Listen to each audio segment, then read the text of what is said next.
आज हम लोग जानेंगे नवमी के बारे में। नवमी के बारे में रूत के पुस्तक में लिखा हुआ है। सब तो नवमी के बारे में अच्छे से जानते ही होंगे, लेकिन कुछ बातों को हम आपको दिखाएंगे ताकि उन्हें आप जान करके अपने जीवन में आप लागू करें, अपने आत्मिक जीवन में, पारिवारिक जीवन में और पेशेवर जीवन में और सामाजिक जीवन में इन बातों को आप लागू कर सके।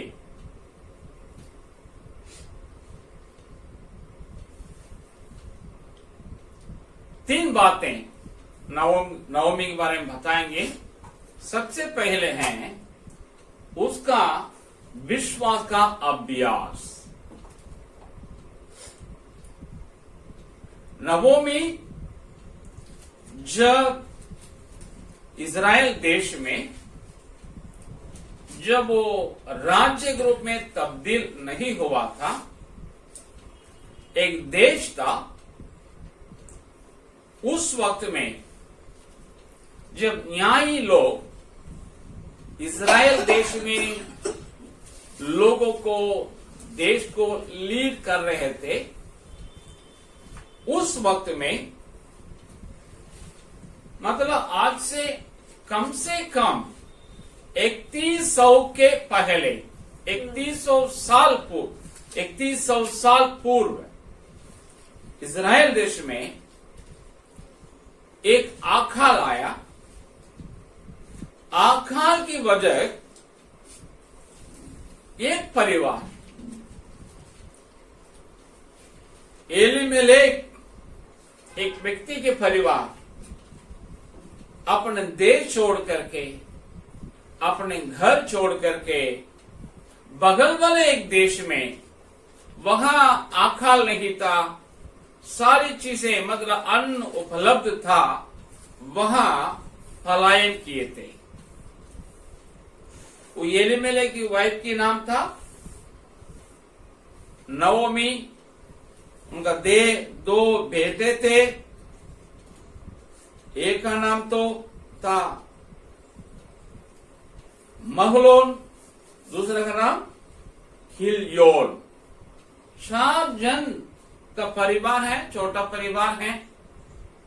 बैतलहम उनका घर था इज़राइल देश के। उसको छोड़ करके बगल वाला देश था मोवाब, वहां चले गए, वहां रहने लगे। 10 साल के आसपास उन लोग वहां बिताए। उन लोग मतलब धीरे उस घर के एक जन गुजरते गए। पहले एलीमेलेक, उसके बाद बेटा बड़ा वाला, उसके बाद छोटा वाला। जिन के बेटों की शादी हो गई थी, क्या हो गया 10 साल में परिवार से 3 पुरुष लोग गुजर गए, 3 महिला लोग बच गए, तीनों विधवाएं थी। हम यहां देखते हैं वहां रहते हुए नवमी क्या किया। 3 बातों में मैं एक बताऊंगा। उसने अपने विश्वास को अभ्यास किया। अपने घर छोड़ करके, अपने स्वदेश छोड़ करके दूसरे देश में रहने के बावजूद भी वो अपने परमेश्वर यहोवा के ऊपर जो विश्वास था उसको कायम रखा था।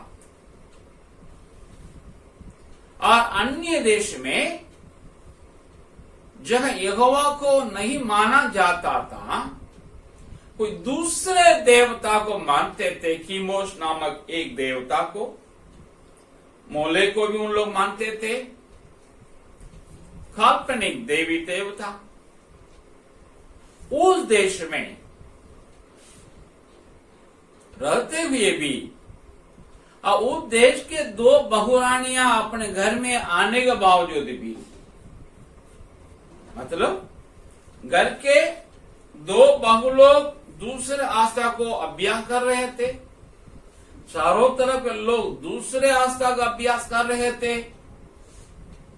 लग रहा है कि एकमात्र परिवार है मोआब में जी यहोवा का परिवार था, यहोवा के ऊपर अपने आशा रखे हुए थे, यहोवा के ऊपर अपने विश्वास रखे थे। वो बोलते हैं माइनॉरिटी में भी माइक्रो माइनॉरिटी बोलते हैं, लेकिन ये माइक्रो का भी माइक्रो माइनॉरिटी क्यों? पूरे देश में एक अकेला परिवार यहोवा को मानने वाला परिवार था एलीमेलेक। लेकिन इन लोग यहोवा को मानना सबको मालूम था, डेमोन्स्ट्रेट किए थे। घर में भी दूसरे देवी देवता को मानने वाले चारों तरफ ऐसे ही हैं। दूर दूर के कोई यहूदी नहीं था, कोई इजरायली नहीं था, यहोवा का मानने वाला कोई भी नहीं था।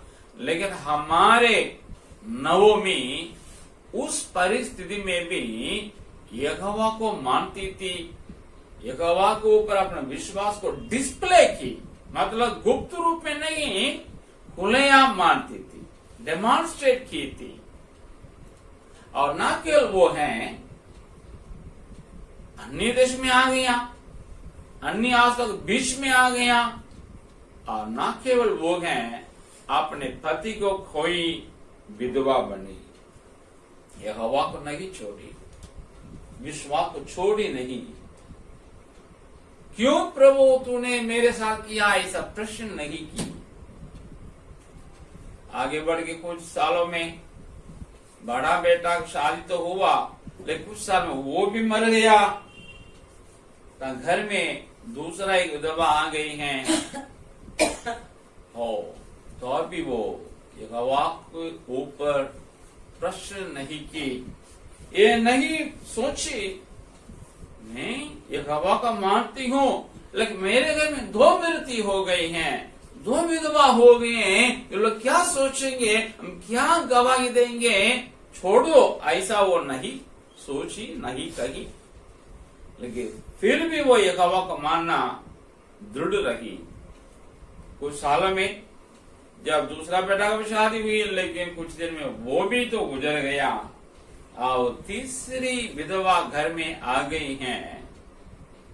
अभी देख रहे हैं 3 विधवाएं घर में, 3 पुरुष तो छोड़ दिए दुनिया, बावजूद भी यहोवा को ऊपर इसका विश्वास दृढ़ रहा, वो छोड़ी नहीं है। इस प्रकार का विश्वास नवोमी का था, खुलेआम वो उसका प्रैक्टिस करती थी। क्या वो व्यर्थ में चला गया? अगला अध्याय का 16 वचन हम आपके लिए पढ़ते हैं, क्या कहती हैं, यह क्या कहता है। रूत बोली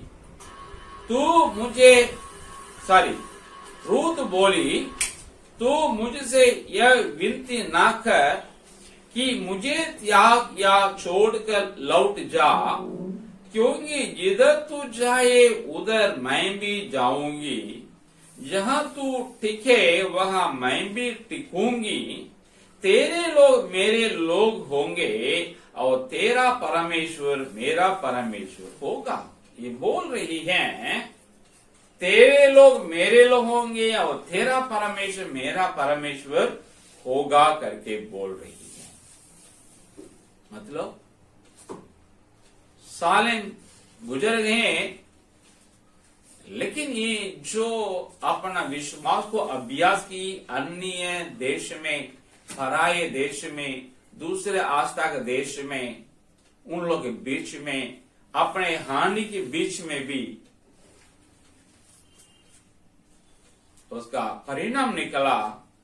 2 बहू में एक बहू इसके परमेश्वर को मान ली है, तुम जाओ अपने घर लौट करके, वह अपने मम्मी पापा के साथ रहो, पुनः विवाह करके अच्छा रहो, बोल रही हैं। बावजूद भी बोल रही है नहीं, मुझे आपके परमेश्वर की आवश्यकता है, आपके लोगों की आवश्यकता है। तो वो इसके पीछे होने लगी है। आपको पता ही है क्या हुआ। आखिर में यह अपने सास मां के साथ इजराइल में जब पहुंची, विदेशी होकर के पहुंची, लेकिन वहां के लोगों में वो मिल गई हैं और वहां इजराइल में ये मिल गई हैं, इजराइल के परिवार की हो गई हैं, और वो यीशु मसीह के पूर्वज भी बन गई है। प्रियो, बात ये है, आप एक क्रिश्चियन होंगे, एक बिलीवर होंगे, शायद आप अपने घर छोड़ के दूसरे शहर में या दूसरे राज्य में या दूसरे देश में या दूसरे महाद्वीप में होंगे, लेकिन नवोमी के द्वारा हम लोग ये सीखते हैं, आप जहां कहीं रहें वहां यीशु मसीह के ऊपर जो आपके आस्था और विश्वास है उसे खुलेआम अभ्यास कीजिएगा। गुप्त क्रिश्चियन रहने की जरूरत नहीं, बिल्कुल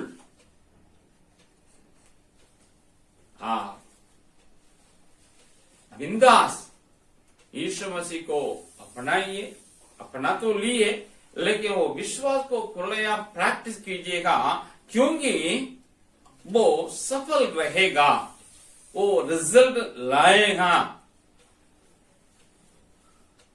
आप अपने घर में आपके बहू हो या दामाद हो अविश्वासी होंगे, या आप अपने घर में अकेला विश्वासी होंगे और लोग अविश्वासी होंगे, या आप जहां काम करते हैं में अकेला विश्वासी होंगे, क्यों?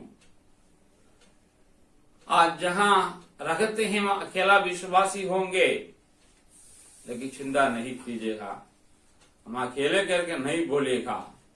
आप एक नवोमी बन करके वहां आप अपने विश्वास को, मसीही विश्वास को खुलेआम प्रैक्टिस कीजिएगा, ताकि आपके घर वाले वो आपके बुलंद विश्वास को देख सके, आपके जूनियर आपके बुलंद विश्वास को देख सके, और आपके बच्चे और आपके मातागत लोग, या आप डॉक्टर हो तो आपके पेशेंट्स, अगर आप टीचर हो आपके विद्यार्थी आपके जीवित विश्वास को देख सके, जिससे वे प्रभावित हो सके। एक वक्त जरूर आएगा, भले सब कोई आपके विश्वास में न आएंगे, लेकिन आधा आने का संभावना है। 50% 2 में 1 को जीत ली नवोमी, तो आप विश्वास को अभ्यास कीजिएगा, तो आपके विश्वास से प्रेरित होकर के आधे लोग आपके विश्वास को अपनाने का संभावना है और मसीही बनने का संभावना है, और मसीहियों में ये होने का संभावना है। जैसे रूत इजरायली में बन गई हैं, इजरायली बन गए हैं, उसी प्रकार आपसे प्रेरित लोग भी आपको विश्वासी बनने का संभावना है। आप थोड़ा सोचिए, कई मसीही देशों में गैर मसीही लोग जरूर रहते हैं, सदियों से रहते हैं, दशकों से रहते हैं, पीढ़ियों से रहते हैं। क्या वे अपने आस्था को बना के नहीं रखे हैं? क्या सब कोई मसीह बन गए हैं? नहीं। वह रहते हुए भी वे अपने आस्था में इतना कायम रहें, अटल रहें। आप जीवित परमेश्वर को मानने वाले, जीवित परमेश्वर के प्रजा बन गए, जीवित परमेश्वर के संतान हो गए क्रिश्चियन। आप अपने आस्था को बिंदा खुलेआम प्रैक्टिस करें। मैं प्रचार करने की बात नहीं बोल रहा हूं, प्रैक्टिस करने की बात बोल रहा हूं। बी ए प्रैक्टिसिंग क्रिश्चियन। हाँ, व्यवहारिक मसीही बनिए, बनकर के आगे बढ़िएगा। आपका आस्था, आपका विश्वास, आपका अभियान औरों पर प्रेरणा डाल देगा। जरा सोचें, सुनीता विलियम्स के बारे में अब तो सुने ही होंगे। वो एक मसीही या गैर मसीही है? आधा नाम तो मसीही नहीं है। भले वो वहां जन्मी है, उसके मम्मी मसीही थी, लेकिन उसके पापा ने अपने आशा उसको दे दिए। ये मसीही माँ को पाने के बावजूद भी, मसीही से शादी करने के बावजूद भी, मसीही देश में जन्म होकर के वहां पली बड़ी, वहां जी रही है, बावजूद भी वो मसीही आस्था को नहीं पाए हैं। अन्य आस्था को वो क्या है, अपने पापा से मान पा करके उसको प्रैक्टिस कर रही हैं। तो आप उनसे सीख लीजिए। आप अपनी आस्था को जहां काम करते हैं, जहां रखते हैं, जिस परिवार में रखते हैं, जरूर आप प्रैक्टिस कीजिएगा और परमेश्वर काम करेंगे, वो सफल रहेगा, वो रिटर्न को लाएगा।